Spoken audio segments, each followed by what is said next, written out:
7TV. suñuy programme tënku ci xarañ tegu mag ànd ak xalaat yu kawe boo weesu seen njortu. ndax fi jamono toll télévision dafa yittewoo ay xalaat yu yees góor ak jigéen yu farlu ngir dundal ko. ñu boole suñu xol di leen jox ay xibaar ci réew mi ci bitim réew ak ci doxinu jamono.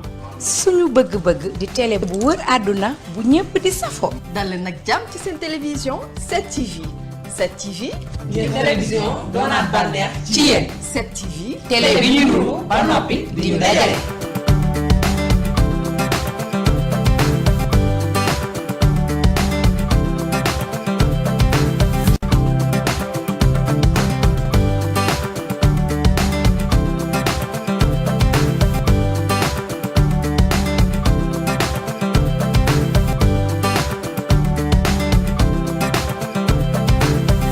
TV har kanami jëmmal télévision.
Une voiture qui roule en recrachant de la vapeur d'eau, des constructeurs automobiles y travaillent déjà. Il s'agit de véhicules électriques, mais au lieu d'être alimentés par une batterie, ils fabriquent leur propre électricité grâce à une pile à combustible. Le principe, faire réagir de l'oxygène et de l'hydrogène pour induire un courant.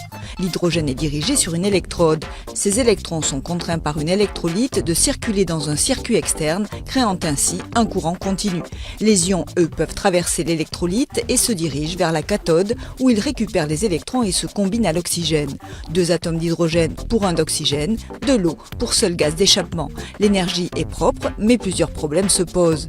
La réaction chimique mise en œuvre a besoin d'être accélérée par un catalyseur, du platine, un métal rare donc cher. L'hydrogène ensuite n'existe pas à l'état naturel, il faut le produire par décomposition de l'eau. Le procédé est coûteux, mais malgré tout, constructeurs automobiles et gouvernements misent sur un marché en expansion.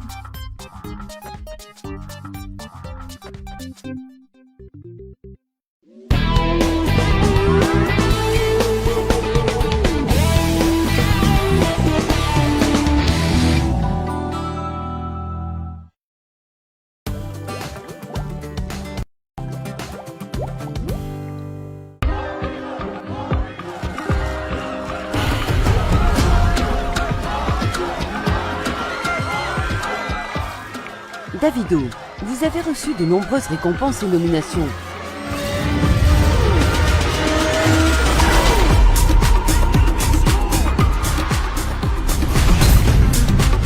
C'est simple, je vais toujours droit au but. Jeu autorisé par la LONASE aux plus de 18 ans.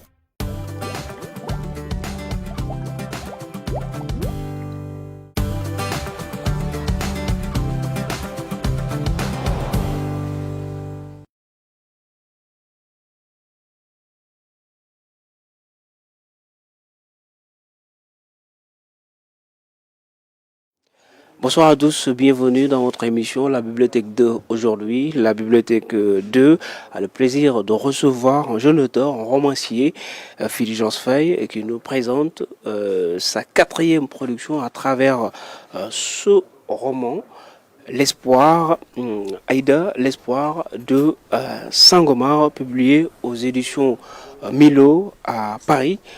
Bonsoir Fulgence Faye. Bonsoir Pape Malik, merci beaucoup pour l'invitation. Pour démarrer, ce livre, le voici, suit le parcours d'une jeune fille sérère, Aïda, qui part étudier en France et qui est revenue tiraillée entre deux cultures, occidentale et africaine. Il y a beaucoup de références culturelles traditionnelles dans le livre qui parle d'amour aussi, et puis on va aborder ça. La première question, c'est le personnage Aïda. Elle est fascinante, pleine de rêves, persuasive, bien élevée, avec un parcours remarquable. La première question, c'est est-ce que c'était un idéal de peindre le personnage comme vous l'avez fait, qui est une jeune sérère, comme je l'ai dit, qui est tirée entre deux cultures occidentales et africaines? Alors, merci beaucoup pour cette excellente question. Écrire un roman sur Aïda, c'est à la fois donc se remettre sur les lignes de la réalité et de la fiction. Le personnage d'Aïda n'est pas un personnage anodin, donc c'est une histoire que j'ai repris. Et donc, à première vue, le personnage principal, donc, qui est réel, m'avait chargé de réécrire son histoire. Mais j'étais un peu perplexe parce que pour moi, réécrire la vie d'une personne est très complexe. Mais quand même, après moult réflexions, je suis revenu vers elle pour accepter d'écrire une partie de sa vie. Mais au-delà de cette réalité, il y a cet aspect fiction que j'ai inséré dans le roman. Donc de l'incipit jusqu'à l'excipit. Donc Aïda est à la fois un personnage qui est ancré sur une identité culturelle, spécialement celle sérère, parce que en tant qu'auteur sérère, donc je me dis qu'à chaque fois, je dois peut-être mettre en avant ma culture sérère pour que les gens puissent savoir qu'en tant qu'auteur, donc j'ai cette identité culturelle-là qui peut rencontrer d'autres personnes qui sont dans d'autres horizons. La culture sérère, ça transparaît dans tout le livre, quand on lit les personnages, les lieux, les incarnations. Est-ce que c'était une chose voulue? Par exemple, le fait que de mettre des personnages comme les noms sérères, les lieux aussi, les références, est-ce que c'était voulu ou bien vous voudriez représenter votre culture dans le livre? Est-ce que c'était volontaire? Alors, le décor était donc le meilleur pour agrémenter l'histoire du roman, pour permettre par exemple aux personnages d'évoluer au cours du temps. Et pour mon premier roman aussi, donc j'ai essayé ce décor, ça m'a réussi. Et pour Aïda, donc je me suis dit que c'était donc comment ça s'appelle? C'était donc la meilleure approche donc pour permettre à Aïda de vivre la vie qu'elle rêvait, c'est-à-dire devenir la femme qu'elle a tout le temps rêvé d'être. Aïda, c'est une personne avec qui vous avez vécu, vous l'avez connue, ou bien comment est né ce personnage si passionnant si on l'a suivi dans différentes pages? Oui, donc Aïda est une personne que je connais, donc depuis plusieurs années on a eu à passer des moments extraordinaires. Et en tant qu'auteur, des fois, on a besoin de puiser sur la vie de certaines personnes pour donc, mettre en place des idées. C'est comme ça que le roman Aïda est né. Et là, donc, je salue Aïda qui m'a permis de réécrire sa vie. C'était pas un problème?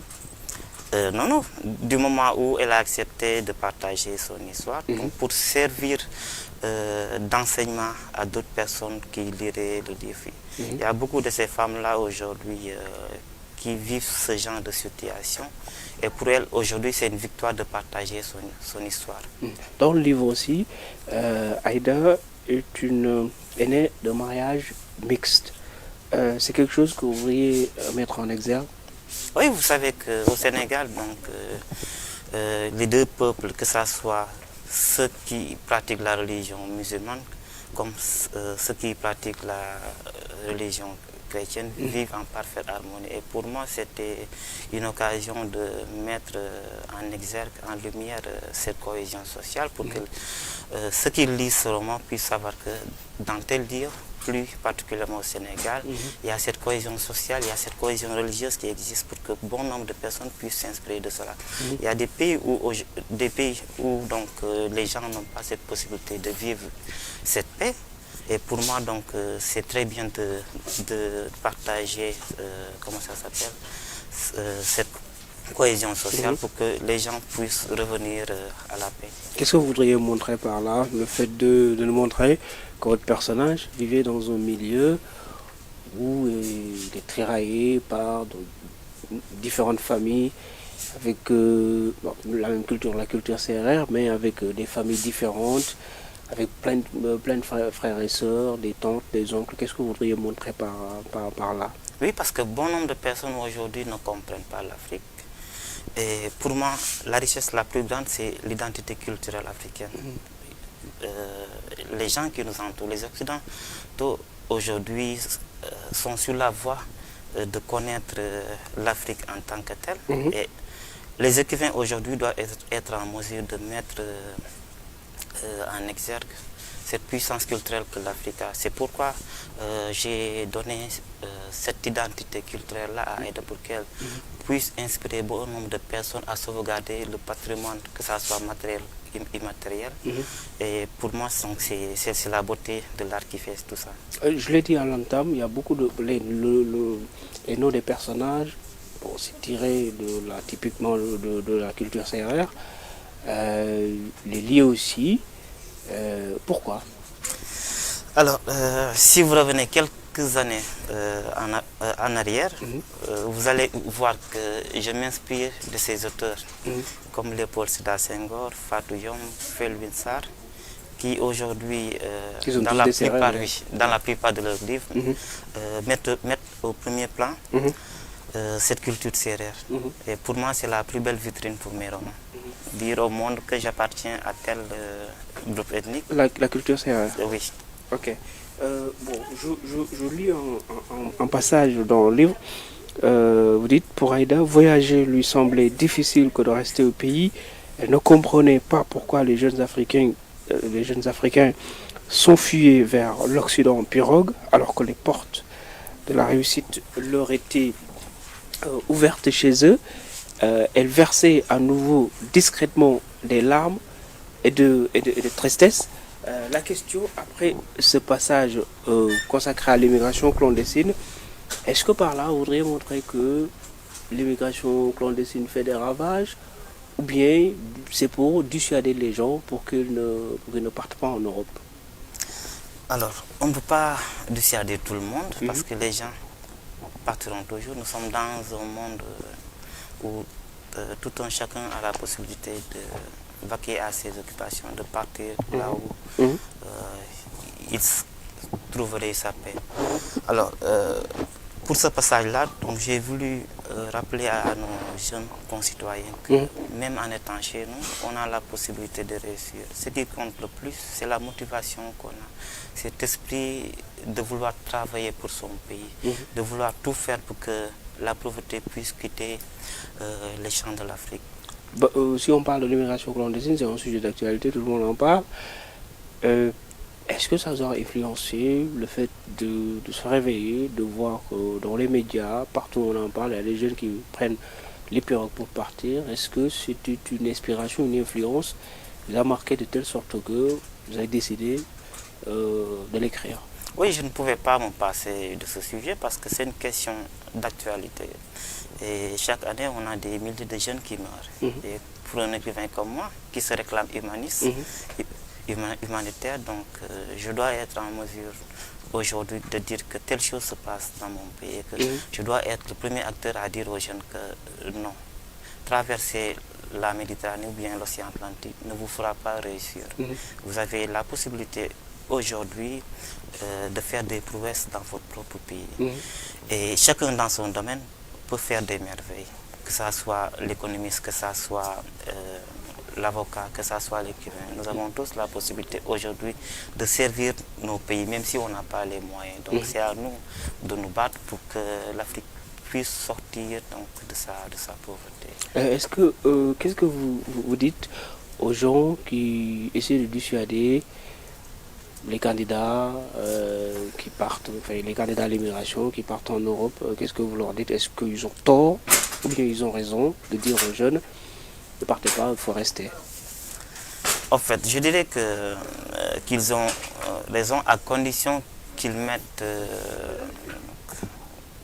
sur leur chemin les moyens qu'il faut pour qu'ils puissent donc, rester. Donc, le fait d'aller en Europe, c'est sacrifier sa vie et pour moi, rien n'est plus horrible que de traverser l'océan Atlantique ou bien la Méditerranée. Dans le livre aussi, il y a beaucoup de prières, les prières sérères. Vous peignez aussi les rapports entre les sérères et Dieu. C'était quoi le message? Si vous montrez, vous écrivez que voilà le Dieu, surtout les dieux sérères, et puis voilà le Dieu sérère et puis les sérères eux-mêmes. Qu'est-ce que vous voudrez montrer par là? Alors, on a l'habitude de dire que les sérères sont des animistes. Je dirais que ce sont des gens qui croient en Dieu. Peut-être c'est la terminologie qui change parce que chez nous on dit Roxen, Dieu seul. Alors qu'on nous dit qu'on croit en plusieurs dieux. Donc ce Roxen-là, c'est ce roc qui a toujours aidé, par exemple, le cultivateur à récolter, à avoir l'eau qu'il faut pour semer la bonne graine. Donc c'est ce même Dieu-là qui permet, comment ça s'appelle, aux sérères de pouvoir être en interaction avec ses ancêtres. C'est-à-dire ce qu'on appelle les saints, comme les pangols. Donc il y a cette dimension spirituelle-là qu'on ne peut pas quantifier et qui aujourd'hui a longtemps reçu donc, au peuple sérère. Donc, évoquer Dieu en tant que sérère, c'est être dans un univers qui est plein de spiritualité. On peut dire que c'est normal, la place de la religion dans la culture sérère, ou bien c'est anecdotique? C'est quelque chose qui est important, qui est primordial parce que les sérères ont toujours cru donc, en Dieu. Peut-être c'est la manière de prier qui est différente, mais quand même c'est un peuple qui est ancré dans la divinité. On parlait tout à l'heure de l'immigration clandestine. Est-ce qu'il y a un rapport entre le fait de prier Dieu et le fait de partir pour prendre les pirogues? Parce que bon, il y a beaucoup de... On a vu que quand les gens prennent les pirogues pour partir, il y a beaucoup de prières, beaucoup de libations qu'on fait d'habitude. Est-ce qu'il y a un rapport de ce point de vue-là? Oui, par exemple, je veux dire, la mer, par exemple. Oui. La mer, il y a des pêcheurs qui prennent les pirogues pour partir, même pas en Europe, mais pour aller pêcher. Et puis, bon, on dit que d'habitude, les pêcheurs, surtout les pêcheurs sérères qui habitent dans des fleuves, quand ils partent, ils invoquent Dieu, les dieux, je veux dire. C'est quoi l'importance de partir, prendre des pirogues et puis d'invoquer les dieux? Alors, donc, vous savez qu'il y a une divinité chez nous qu'on appelle le Sangomar. Pour les pêcheurs il y a de cela une dizaine d'années, Ouais. ces gens-là se fiaient par exemple à Sangomar pour pouvoir traverser l'océan, pour aller à la recherche comment ça s'appelle, des ressources halieutiques. Et cette divinité-là, comment ça s'appelle, donc cette divinité-là leur permettait d'avoir la ressource qu'ils souhaitaient avoir. Et aujourd'hui, dans la culture sérère, on a l'habitude de voir que, par exemple, si un jeune veut quitter sa maison pour aller dans un autre pays, les parents font une libation pour le protéger. Donc c'est cette tradition-là que j'ai... Ça les protège. Donc, oui, oui. Ouais. Vous faisiez allusion tout à l'heure à Sangomar, il représente quoi chez vous? Alors, donc, Sangomar fait partie de ces divinités-là qui protègent le peuple sérère. Et par exemple, quand il y a la rareté de pluie, les gens se ruent vers son lieu d'habitation donc pour prier. Et par la suite, il y a des pluies qui surviennent. Oui. On poursuit dans le livre. Vous parlez de l'accent aussi. De Aïda, votre personnage principal. C'est important de savoir bien articuler parce que c'est un passage qui m'a fait rigoler chez les CRR.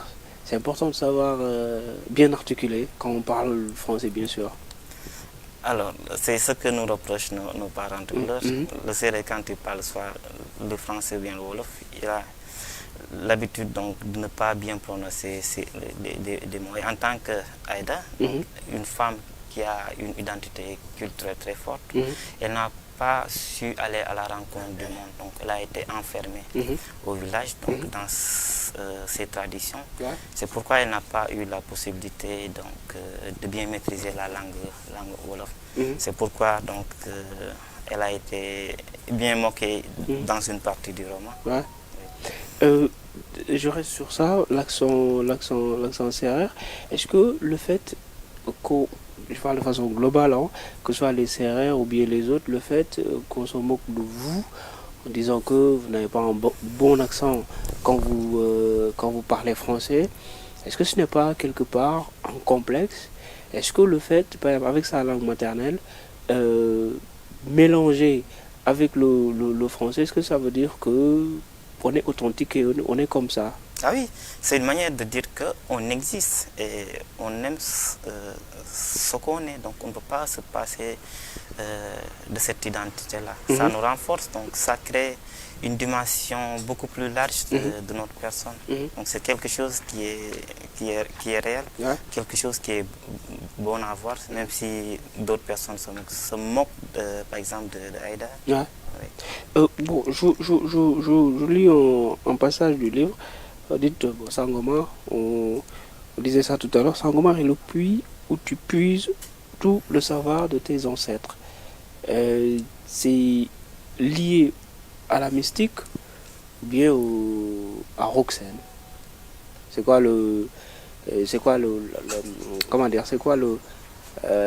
la spécificité?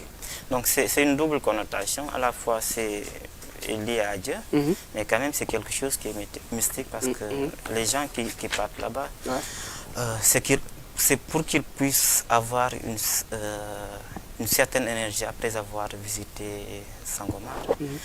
Et donc c'est aussi quelque chose qui rapproche, comment ça s'appelle, l'homme à son créateur. Parce que l'esprit des Pangols, qui est un esprit qui intercède, qui intercède entre le peuple sérère, qui intercède entre le peuple sérère et le peuple et Dieu, donc permet à cette communauté-là de pouvoir bien communiquer avec le Seigneur.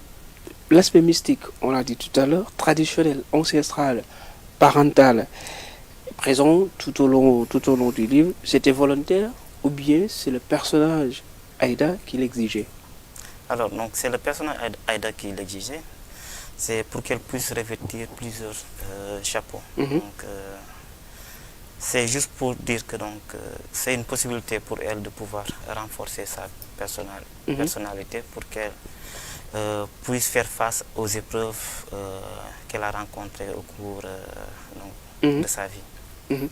Est-ce que ce livre est aussi une leçon de vie donnée par l'Afrique à la France quand vous comparez les deux modes de vie, quand Aïda, elle est, bon, rappelons que c'était une jeune Sénégalaise, CRR, qui a quitté le Sénégal pour partir à Paris étudier dans une école d'hôtellerie. Et puis par là, elle a embrassé pour la culture française là-bas. À un moment, vous comparez les deux cultures, la culture africaine et la culture occidentale. Donc ma question était de savoir, quand vous comparez les deux modes de vie, nous on partage, vous dites qu'en Afrique on partage tout ce qu'on a, alors qu'en France c'est le contraire. Est-ce que ça signifie que l'Afrique donne une leçon de vie à la France? Alors, je dirais le contraire parce que je n'aime pas cette appellation de leçon de vie. Je dirais que c'est un partage de vécu parce que l'Afrique a quelque chose à apprendre de l'Europe, comme l'Europe a quelque chose à apprendre de l'Afrique. Donc, c'est une relation où chacun dépend de l'autre. Donc, il y a des, des traditions qui sont bonnes en Afrique et d'autres qui sont mauvaises. Et il en va de ça aussi pour l'Europe, il y a quelque chose... Des traditions qui sont mauvaises, c'est-à-dire peut-être il y a de ces choses-là qu'on a héritées de nos ancêtres, que l'on peut mettre de côté. Exemple? Donc je dirais que le mariage forcé, ça on peut... Tous sont d'accord que c'est pas bon pour la société, parce que la personne n'est pas bien. Elle même a vécu ça. Parfaitement. Ouais. Et elle s'est bien battue pour sortir de ce cachot. Sur le même point, la relation entre la France, enfin l'Afrique et la France, comparer les deux modes de vie, que ce soit le partage, que ce soit aussi la personne, parce que vous dites que Aïda, quand elle est partie en France, elle ne sortait pas trop, par exemple boire de l'alcool, aller dans des bars, etc. etc. Est-ce que par là, c'est pas aussi que par exemple la culture africaine est tellement forte que la culture occidentale ne peut rien contre elle? Est-ce que par là, c'est ce constat-là que vous voudrez montrer? Oui, le narrateur a développé un personnage qui est très fort, qui est ancré dans ses racines identitaires. Et même en étant en France, elle n'a pas été, par exemple, impactée par ce qu'elle a trouvé dans ce pays-là. Elle a toujours su qu'elle devait vivre sa tradition.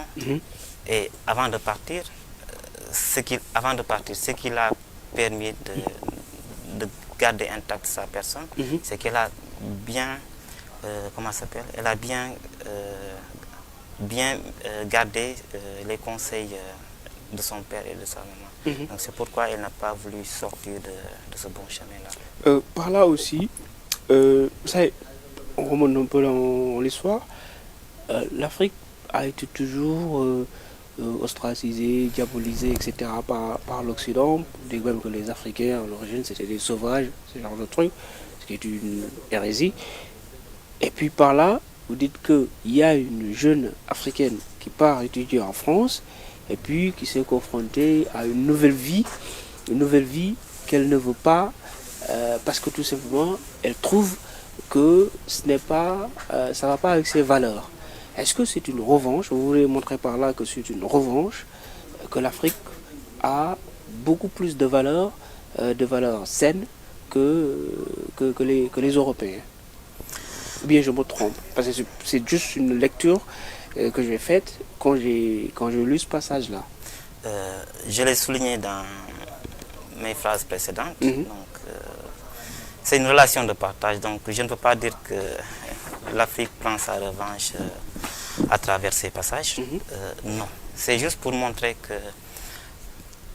Aïda a des valeurs qu'elle a bien conservées et que pour elle, ce lait qu'elle a reçu là ne doit pas être bafoué. C'est pourquoi elle a décidé de se départir de toutes ces valeurs-là qu'elle ne maîtrise pas pour ne pas perdre l'identité qu'on lui a donnée avant de partir en Europe. Il y a un passage aussi, vous faites la comparaison entre l'Afrique et l'Occident toujours, la comparaison aussi a touché l'environnement, la pollution dans les... Vous dites qu'en Afrique, les arbres sont divinisés. Et nous avons peur de faire du mal à l'arbre. Donc pour la question, est-ce une réalité aujourd'hui? Ça, est-ce que c'est une réalité, le fait que vous dites que voilà, les âmes sont divinisées, etc., alors qu'il y a ce qu'on appelle par exemple le braconnage, bon, il y a des gens qui abattent les âmes en forêt. Est-ce que c'est d'actualité, ça? Alors, donc je dirais que c'est d'actualité parce que dans certains coins du pays, plus particulièrement dans certains villages sérères, aujourd'hui... Chez les Sérères? Chez les Sérères. Chez les Sérères, on n'abatte pas les... Si, ça existe. Ouais. Mais par exemple, c'est juste pour donc, être une vitrine divine. Donc ça leur permet de faire des libations, de pouvoir prier, donc d'invoquer l'esprit des Pangols pour donc, protéger le peuple. Mais quand même, j'ai voulu mettre en exergue cet aspect d'environnement, tout simplement pour éveiller la conscience donc, de tout ce qui meurtrit, comment s'appelle, notre nature, notre maison commune, parce que nous avons bien besoin de la nature aujourd'hui pour pouvoir exister, parce que c'est quelque chose qui est relatif. Si la nature disparaît, donc l'humanité disparaît. Donc c'était une injonction pour qu'on préserve la nature. Nature, oui. C'est pourquoi donc j'ai mis en avant donc cet aspect de divinité, donc relative à l'environnement. Bon, je reste un peu sur ça. Quand on voit aujourd'hui qu'il y a des gens, surtout des jeunes, qui se battent pour avoir un environnement sain contre la pollution. On dit que par exemple l'Afrique subit les émissions de gaz à effet de serre des grands pays. Qu'est-ce que vous en pensez? Au fait, c'est une réalité que tout le monde déplore. Aujourd'hui, l'Afrique ne doit pas être la poubelle du monde. Nous devons être en mesure d'être les protecteurs de notre environnement, de notre maison commune. On ne doit pas ouvrir les portes pour que les gens puissent considérer l'Afrique comme un dépotoir. Non. On doit être en mesure aujourd'hui de proposer des solutions meilleures pour que notre monde puisse réverdir et qu'il puisse donc être cet environnement où chacun donc, pourra s'épanouir dignement et sainement. En retour, l'Afrique reçoit des financements des grandes puissances. Est-ce que c'est la bonne posture? Pour moi, l'Afrique doit être en mesure de s'autofinancer, de prendre des actes concrets qui seront en mesure aujourd'hui de dire, par exemple, à l'Occident, à l'Orient, qu'aujourd'hui nous sommes en mesure de protéger notre propre cadre de vie. Bon, je sors de l'environnement et de la pollution pour parler un peu sur un autre aspect, la liberté d'expression, parce que vous faites allusion à ça aussi dans le livre. Vous dites que la société africaine ne s'ouvre pas à la liberté d'expression parce qu'elle est confinée dans ses principes. On préfère dire les choses en privé que de les dire en public. On préfère taire certaines réalités que de les dire. Est-ce que cela ne veut pas dire que l'Afrique est une société qui ne s'assume pas? Donc c'est très complexe de parler de liberté d'expression en Afrique. Et le personnage d'Aïda est une belle illustration parce qu'au début du roman, elle n'a pas pu s'affermir. Tout ce qu'elle a pu entreprendre venait de ses parents, des conseils de ses parents. Et en tant que femme, donc, elle n'avait pas cette possibilité de se définir. C'est comme ce que disait Michel Obama, si on n'a pas la possibilité de définir ce que nous sommes, nous serons par exemple définis par d'autres personnes. Dans le livre Devenir. Devenir, oui. Donc elle n'a pas pu s'affermir et en tant que femme, elle n'a pas eu la chance de s'exprimer comme il faut. C'est pourquoi une fois en France, elle a eu cette liberté de s'exprimer parce qu'elle n'était pas dans ce carcan-là où elle était contrôlée par ses parents. Et il en va aussi donc pour d'autres femmes qui aujourd'hui n'ont pas cette possibilité de dire non. Parce que pourquoi elles sont dans un environnement où donc elles n'ont pas cette possibilité de dire leurs idées comme elles le pensent. Et c'est pourquoi donc à la fin du roman, Aïda a su s'imposer pour devenir la femme qu'elle rêvait être. La liberté d'expression, je parlais tout à l'heure que bon, elle est polie, très bien éduquée, etc., et puis elle est partie en France. Là-bas, elle est confrontée à une autre culture. Elle ne parle pas beaucoup, elle ne se livre pas beaucoup du fait de notre tradition, parlant de liberté d'expression. Est-ce que ça veut dire qu'en Afrique aussi, notre manière d'éduquer aussi a des limites? Parce que le fait de ne pas dire ce que vous pensez réellement, c'est un problème aussi, non? Ah oui, donc l'éducation africaine... Vous pensez que c'est un problème ou bien c'est une chose positive, le fait de ne pas dire ce que vous pensez? Donc c'est un couteau à deux tranchants. D'une part, l'éducation africaine a des valeurs qu'on ne peut pas nier, mais d'autre part, donc la plupart de ces jeunes n'ont pas... Ça c'est le revers de la médaille. Tout à fait. Okay. Donc la plupart de ces personnages n'ont pas la possibilité de s'affirmer et c'est pas bon. Donc à l'heure où nous sommes, donc, chacun doit être en mesure de dire ce qu'il pense d'un sujet, donc de se définir, d'exister dans la parole.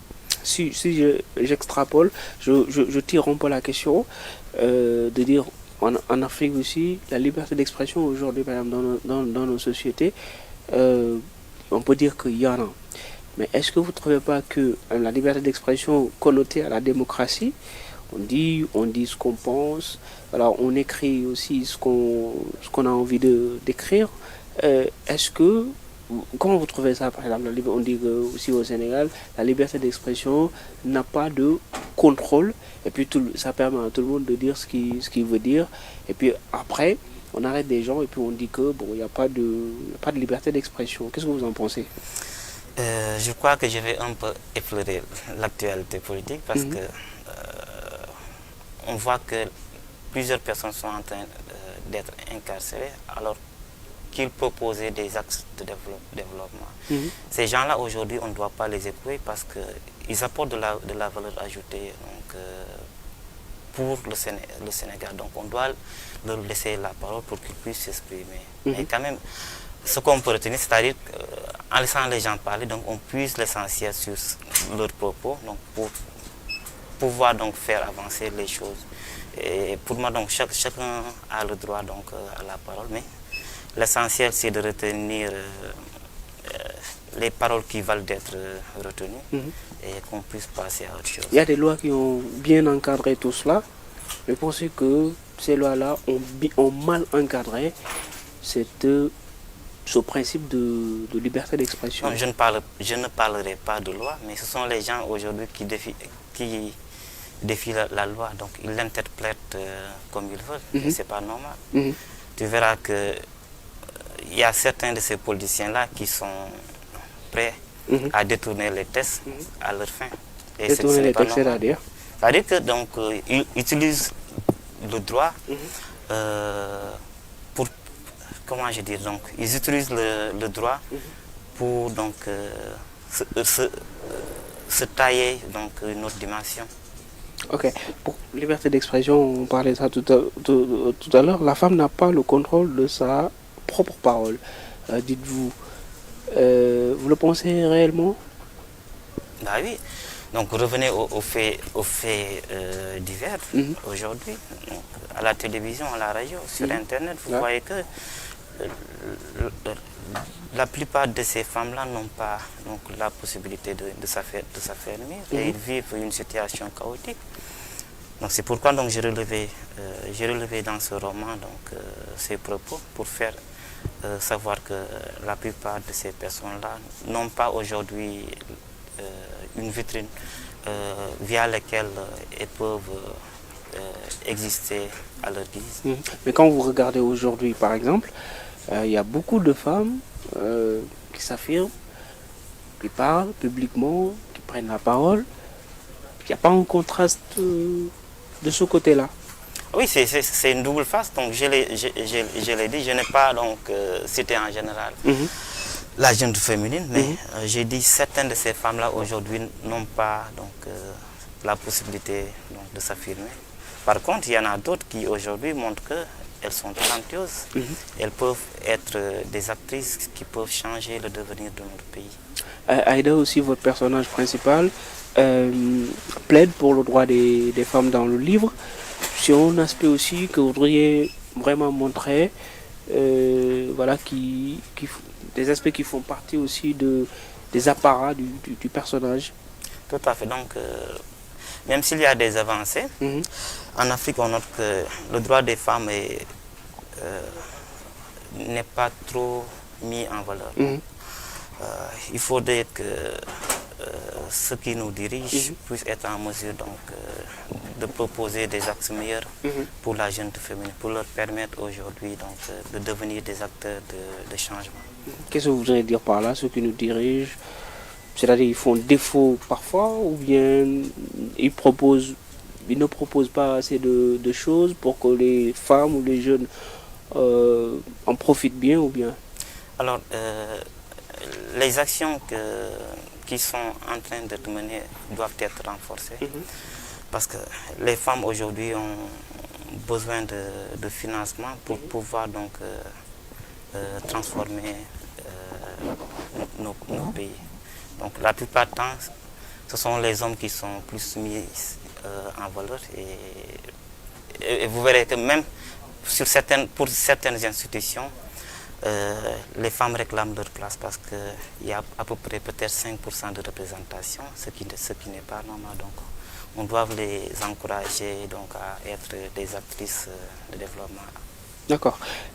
Bon, je vous lis en passage dans votre livre, vous dites au Sénégal, la population est obligée de dépendre de l'hivernage et d'une logistique agricole archaïque pour se nourrir. Il y avait une très grande réserve d'eau souterraine sur le continent, mais l'État ne faisait rien pour mettre en place les stratégies nécessaires pour permettre aux populations de vivre de leur récolte. Donc, c'est un passage qui fait allusion un peu à l'agriculture. Donc, ma question était de savoir, est-ce que vous pensez que l'État n'a pas de politique pour les agriculteurs?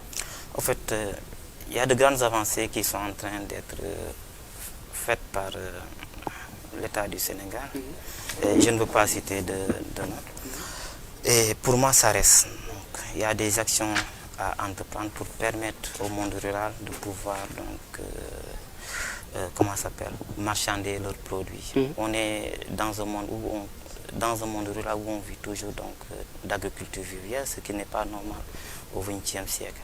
Donc ces acteurs de l'agriculture aujourd'hui doivent avoir la possibilité aujourd'hui de récolter leurs produits en tout temps. Parce que, par exemple, au Sénégal, on finance les agriculteurs, on leur donne des semences en saison des pluies. Donc ce qui n'est pas normal. Donc en tout temps et en tout lieu. Donc en tout temps et en tout lieu, ils doivent être en mesure donc, de cultiver pour l'écouler sur le marché. On parle beaucoup d'industrie ces derniers temps, que l'État doit mettre en place une facilitation. En fait, l'État doit faciliter aux agriculteurs le fait de s'impliquer, d'investir beaucoup plus dans l'agriculture.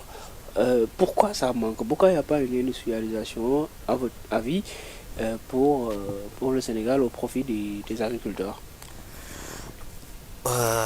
Donc c'est une question trop complexe, mais je vais essayer de répondre. Parce qu'on parle d'agriculteur. Tout à fait. L'agriculture, je veux dire. Tout à fait. Pour moi, donc, les actions doivent être synchronisées donc, entre les acteurs du milieu, c'est-à-dire l'État, les entreprises qui sont spécialisées en agriculture. Donc, tous ces gens-là doivent former une équipe pour permettre au monde rural de pouvoir vivre de leur travail et aussi de pouvoir écouler leurs produits. Et pour moi, donc, tout est à la base. L'État doit être en mesure aujourd'hui de créer une bonne chaîne agricole pour que donc, tous les acteurs puissent se retrouver dans ce même secteur-là. On parle de souveraineté alimentaire. La plupart du temps, on l'a dit, bon, sur le riz, on a beaucoup de denrées aussi. Pourquoi on ne l'a pas jusqu'à maintenant?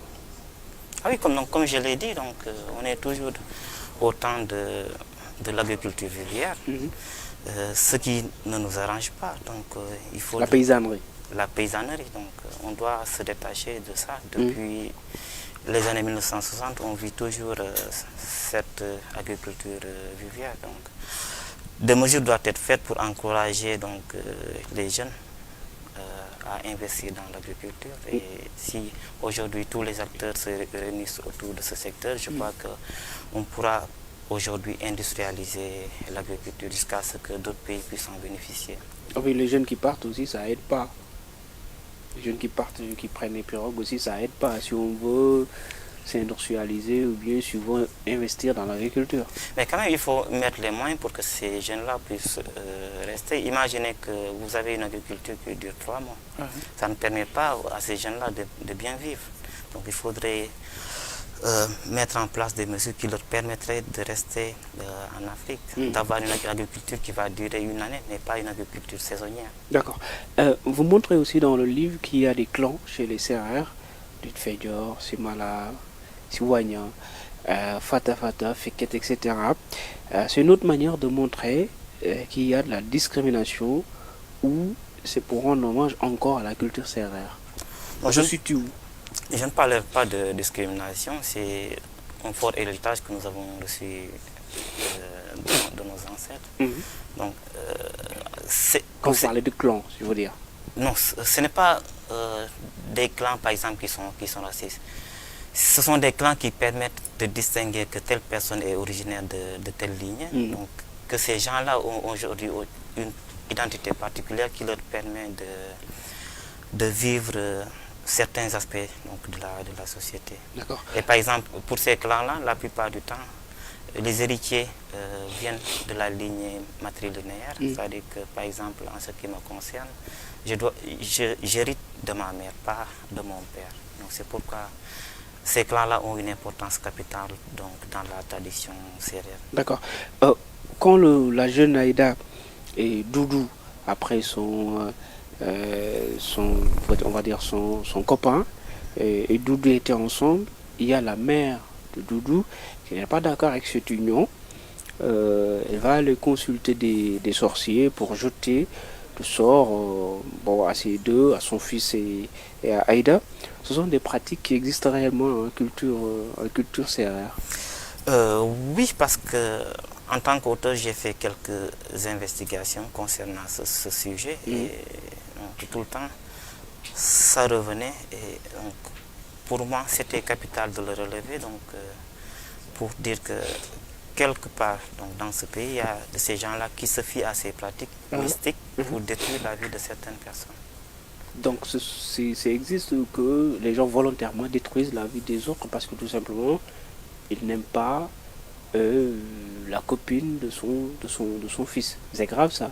Tout à fait. Donc, d'après les investigations que j'ai faites, j'ai vu que c'est quelque chose qui est réel. Et j'ai d'ailleurs même consulté des marabouts donc, qui m'ont fait savoir leurs pratiques, par exemple, pour donc, détruire la vie de certaines personnes. Donc, on peut dire que c'est le côté noir de la culture sérère, non? Tout à fait, oui. Ok, d'accord. Donc, vous voudriez montrer que la culture sérère aussi a ces palettes, ces bonnes palettes, mais aussi il y a ces palettes qui sont pas, enfin, du côté, un côté qui n'est pas rose. Tout à fait. Donc il y a toujours le revers de la médaille parce que d'un côté, la culture sérère a comment ça s'appelle, une manne qui est très importante parce que la plupart de ces les sages d'avant se servaient de leurs dons, par exemple, pour guérir des gens. D'accord. Peut-être dernière question, parce que bon, le temps est épuisé. J'ai parcouru le livre, du début à la fin. Vu qu'Aïda, c'était un personnage très persévérante, qui a des valeurs et tout, etc. Il y a quoi de Aïda chez vous, l'auteur, Fulgence Faye? Alors, donc, il y a une touche qui se rapproche de moi parce que par exemple, en donnant vie à un personnage, on tire en quelque sorte donc, de son vécu. Et il y a de ces valeurs-là qu'Aïda a, que j'ai en même temps, concernant donc, cette abnégation à vouloir donner le plus, ce respect envers donc, son prochain, c'est-à-dire que c'est une personne qui a des valeurs humanistes, qui la permettent donc de faire face à toute situation. Et en tant qu'auteur, donc je ne vais pas me mettre à la place du narrateur, mais en tant qu'auteur, donc j'ai cette dimension-là aujourd'hui d'avoir la compassion envers mon semblable qui souffre. D'accord. Merci Fulgence Faye. Je vous en prie, Pape Malick. C'était un plaisir de discuter avec vous dans l'émission puis de vous recevoir. C'est partagé. Voilà. Mesdames, Messieurs, voilà, c'était tout pour votre émission, la bibliothèque de aujourd'hui. Vous recevez un jeune auteur, Fulgence Faye, qui a écrit ce livre, Aïda, l'espoir de Sangomar, un livre qui retrace la culture sérère, la tradition sérère, mais aussi un très bon livre. Je vous le conseille, édité ce livre est édité par les éditions les éditions Milo à Paris. Donc merci à vous de venir dans notre émission et puis de discuter. Voilà.